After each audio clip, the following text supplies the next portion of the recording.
നമസ്തേ. ഇവിടെ ഈ ഭാരതഭൂമിയിൽ മതേതരത്വം നിലനിൽക്കുന്നത് ഇത് ഹിന്ദു ഭൂരിപക്ഷമായതുകൊണ്ടാണ്. മുസ്ലിം ഭൂരിപക്ഷമായ പല തീവ്രവാദ ഇസ്ലാമിക രാജ്യങ്ങളിലും ഇസ്ലാം അല്ലാതെ മറ്റൊരു മതവും പരസ്യമായി പ്രാക്ടീസ് ചെയ്യാൻ അനുവാദമില്ല. ആരാധനാലയങ്ങൾ, മസ്ജിദുകളല്ലാതെ മറ്റു മതങ്ങളുടെ ആരാധനാലയങ്ങൾ, ചർച്ച്, ക്ഷേത്രം മുതലായവ നിർമ്മിക്കാൻ അനുമതിയില്ല. ആചാരങ്ങൾ, ഇതര മതസ്ഥർക്ക് അവരുടെ വീടുകൾക്കുള്ളിൽ സ്വകാര്യമായി ചില രാജ്യങ്ങളിൽ പ്രാർത്ഥിക്കാം. എന്നാൽ പരസ്യമായ മതപരമായ ഒത്തുചേരലുകളോ ആഘോഷങ്ങളോ നിയമവിരുദ്ധമാണ്. മതഗ്രന്ഥങ്ങൾ, ബൈബിളോ മറ്റ് ഇതര മതവിശ്വാസികളുടെ ഗ്രന്ഥങ്ങളോ വ്യക്തിഗത ഉപയോഗത്തിന് ചില രാജ്യങ്ങളിൽ കൈവശം വെക്കാം. എന്നാൽ അവ വിതരണം ചെയ്യുന്നതോ പ്രചരിപ്പിക്കുന്നതോ കർശനമായി നിരോധിച്ചിരിക്കുന്നു.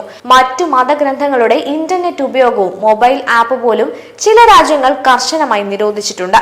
ഈ രാജ്യങ്ങളുടെ ലിസ്റ്റിൽ ഒരു കാലത്ത് ഭാരതഭൂമിയുടെ ഭാഗമായിരുന്ന അഫ്ഗാനിസ്ഥാനും പാകിസ്ഥാനും ഉൾപ്പെടും. ബംഗ്ലാദേശും ഭാഗമായും. ഭാരതത്തിന്റെ ഭാഗമായിരുന്നിട്ടും ഏതാനും നാൾ വരെ കാശ്മീരിലും.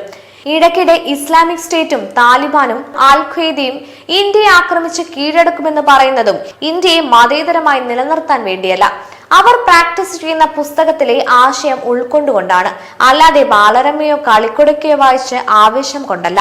എന്നാൽ സംഘപരിവാർ പറയുന്നത് ഹൂണന്മാർ മുതൽ ബ്രിട്ടീഷുകാർ വരെ അധിനിവേശം നടത്തി വികലമാക്കിയ ഭാരതത്തിന്റെ ആ പഴയ സാംസ്കാരിക ദേശീയതയെ നിലനിർത്തുമെന്നാണ്. നാളെ അത് സാധ്യമാക്കുക തന്നെ ചെയ്യും. കാരണം മൂന്നാം ടൈം ഇന്ത്യ ഭരിക്കുമ്പോഴും 21 സംസ്ഥാനത്ത് ഇപ്പോൾ ഭരണമുള്ളപ്പോഴും ഇന്ത്യയിലെ ജനങ്ങളിൽ പകുതി പോലും സംഖ്യകളായിട്ടില്ല എന്നതാണ്. എന്നാൽ ആ സംഖ്യവൽക്കരണം അനുസ്യൂതം തുടർന്ന് ഒരു നാൾ അത് കേരളവും ഉൾക്കൊള്ളും. നമ്മുടെ രാഷ്ട്രം പുരാതനം മാത്രമല്ല, ചിരന്തനവുമാണ്. കേവലം ഭൂമിശാസ്ത്രപരമായ അതിരുകളെയോ രാഷ്ട്രീയ വ്യവസ്ഥകളെയോ അടിസ്ഥാനപ്പെടുത്തിയല്ല ഭാരതം സൃഷ്ടിക്കപ്പെട്ടിരുന്നത്. ഇതിനെ മാതൃഭൂമിയായി കണ്ട് അതിനെ സേവനത്തിൽ നിരന്തരം മുഴുകി കോടിക്കണക്കിന് ജനങ്ങളുടെ തുടർച്ചയായ സാംസ്കാരിക സാധനയിൽ നിന്നാണ് ഒരു നാൾ കേരളവും ആ സാംസ്കാരിക ദേശീയതയിൽ ലയിച്ചു ചേരുക തന്നെ ചെയ്യും. ഇതിന്റെ സൂചനകളാണ് തിരുനാവായിൽ ഇപ്പോഴിതാ കേരളത്തിൽ ഉടനീളം നടന്നുവരുന്ന ഹിന്ദു ഏകത യജ്ഞത്തിലൂടെ ദൃശ്യമായി വരുന്നത്. ഈ യാഥാർത്ഥ്യം മനസ്സിലാക്കിയാണ് കേരളത്തെ അൽ കേരളമാക്കാൻ ശ്രമിച്ചവർ.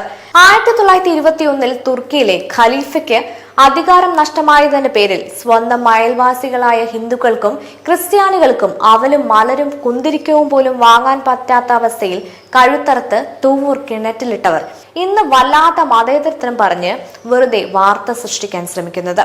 അത് ഭാരതം BJP ഭരിക്കുന്നത് കൊണ്ടാണ്. ഇതാണ് മോദി എഫക്ട്. ഇല്ല, മറക്കില്ല. പാളയം ഗണപതി കോവിലിന് സ്വന്തമായിരുന്ന ആ 95 സെന്റ് ഭൂമി, അവിടെ പൊങ്കാല മാത്രമല്ല നിത്യവും ഗണപതി ഹോമവും നടക്കും. വന്ദേ മാതരം.